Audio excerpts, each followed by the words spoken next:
ত্রিপুরার রাজবংশের অন্যতম ধর্মীয় উৎসব হলো কের পুজো। শ্রাবণ মাসের শুক্ল পঞ্চমীতে 7 দিনের খার্চি পুজো শেষ হওয়ার পরের 7 দিনের মাথায় শুরু হয় এই কের পুজো। হিন্দু ধর্মের দেবদেবীর পুজোয় যেসব আচার উপাচার থাকে তা কের পুজোয় দেখা যায় না। প্রথমত, উপাস্য দেবদেবীর কোন রকম মূর্তি নেই এই পুজোয়। এই পুজোর পুরোহিতকে বলা হয় চন্তাই। কের পুজোয় কঠোরভাবে নিয়ম কানুন মানা হয়।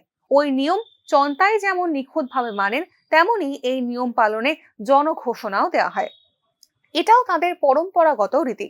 বলা হয়ে থাকে যে এই নিয়ম ভঙ্গ করবেন তাকে দৈব শক্তির কাছ থেকে শাস্তি পেতে হবে।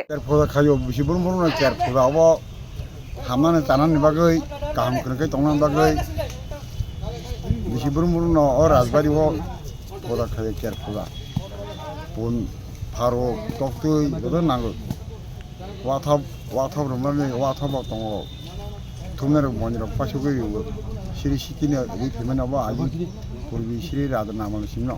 কের ও খার্চি উভয় পুজোই রাজ পরিবারের ও ত্রিপুরা উপজাতিদের পুজো। কিন্তু ত্রিপুরা ভারতের অন্তর্ভুক্ত হওয়ার পর থেকে এবং গণতান্ত্রিক শাসন কায়েম হতেই উভয় পুজোর পৃষ্ঠপোষক ত্রিপুরা সরকার স্বয়ং। Bureau report, news now.